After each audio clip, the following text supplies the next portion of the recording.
menjelaskan materi sistem operasi mengenai penjadwalan sistem operasi.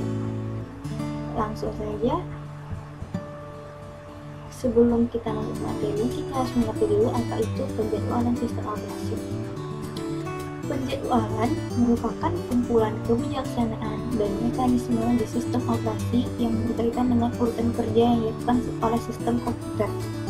Sedangkan proses adalah sebuah program yang sedang dieksekusi yang ditulis ke dalam bahasa dimengerti oleh sistem operasi. Proses ini bisa dikatakan juga dalam keadaan ketika sebuah program sedang dieksekusi. Saat komputer berjalan, terdapat banyak proses yang berjalan secara bersamaan. Prosesnya itu terjadi secara turun-turunan. Proses turunan tersebut juga mampu membuat proses baru sehingga proses ini pada akhirnya membentuk sebuah pohon proses. Proses ini mempunyai status. Ada 5 status dalam sebuah proses. Yang pertama adalah new, running, waiting, ready, dan terminal. Nah, adapun penjadwalan bertugas memutuskan yang pertama adalah untuk proses yang harus berjalan, yang kedua kapan dan selama berapa lama proses itu berjalan. Kriteria untuk mengukur dan optimasi kinerja penjadwalan. Yang pertama adalah adil atau fairness. Adil atau fairness itu maksudnya proses yang diperlakukan sama, yaitu mendapat jatah waktu penjadwalan itu sama dan tak ada proses yang tak kebagian layanan proses sehingga mengalami kekurangan waktu. Yaitu yang kedua adalah efisiensi. Efisiensi atau utilisasi itu adalah proses dihitung dengan perbandingan atau rasio waktu sibuk proses. Yang ketiga ada tipe waktu tanggap atau response time. Tipe waktu tanggap itu terbagi menjadi dua lagi. Yang pertama adalah sistem interaktif atau terminal response time. Sistem interaktif ini didefinisikan sebagai waktu yang dihabiskan dari saat karakter terakhir dari permintaan yang dimasukkan, atau bisa juga sebagai transaksi sampai hasil pertama muncul di layar. Yang kedua adalah sistem waktu nyata atau event response time. Sistem waktu nyata ini didefinisikan sebagai waktu dari saat kejadian atau internal eksternal sampai instruksi pertama rutin layanan yang dimaksud dieksekusi. Tipe keempat ada turnaround time. Turnaround time ini adalah waktu yang dihabiskan saat program masuk ke sistem sampai proses sistem itu selesai. Yang tipe kelima ada throughput. Throughput ini jumlah kerja yang dapat diselesaikan dalam satu unit waktu.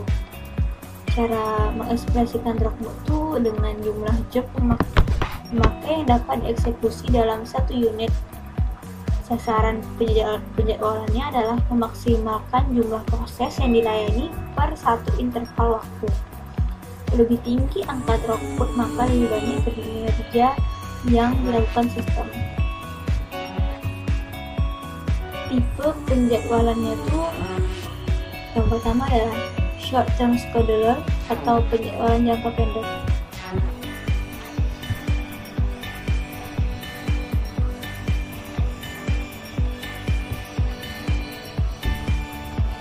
Penjadwalan jangka pendek ini bertugas menjadwalkan alokasi pemproses di antara proses-proses ready di memori utama.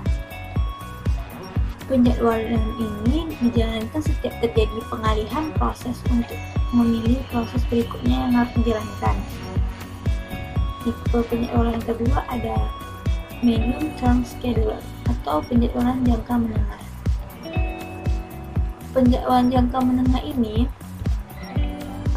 adalah keputusan menambah suatu proses secara keseluruhan atau sebagian.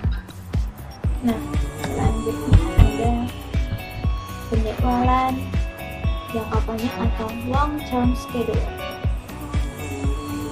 Penjadwalan ini ini bekerja terhadap antrian batch dan memilih batch berikutnya yang harus dieksekusi. Batch-nya itu biasanya adalah proses dengan penggunaan sumber daya yang intensif, yaitu waktu pemroses, memori, memasukkan atau keluaran input output. Programnya ini berprioritas rendah, digunakan sebagai pengisi atau agar pemrosesnya itu sibuk selama periode aktivitas job-job interaktif yang rendah itu. Selanjutnya ada strategi penjadwalan.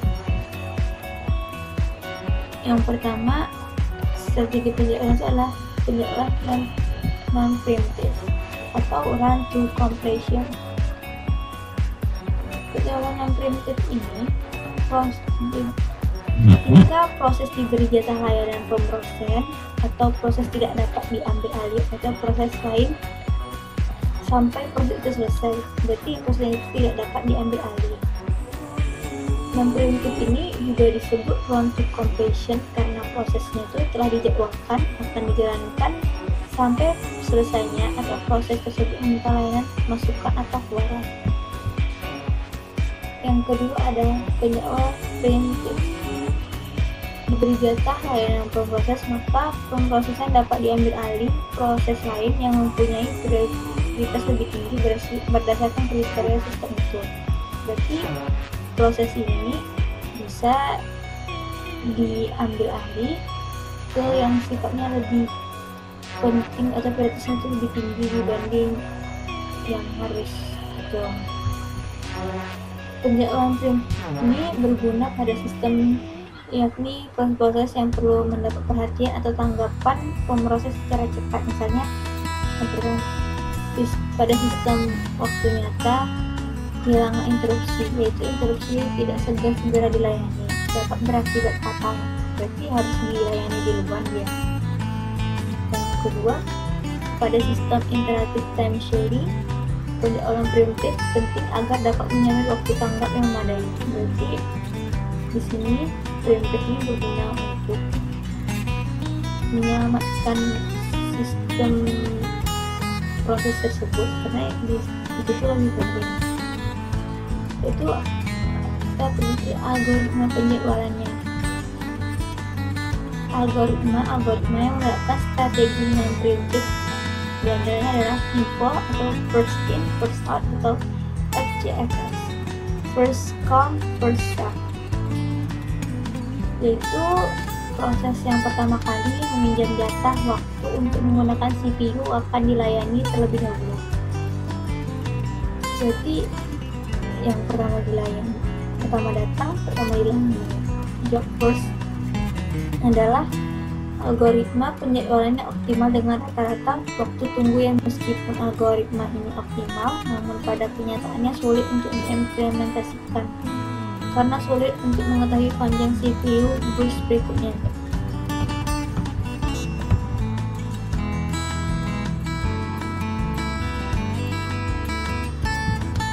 Selanjutnya ada algoritma yang menerapkan strategi preemptive. Di antaranya ada row robin, multiple quiz, sort remaining first, IX remaining next, priority scheduling, guaranteed scheduling. Nah, untuk lebih jelasnya bisa kalian lihat proses algoritma preemptive ini di lain waktu.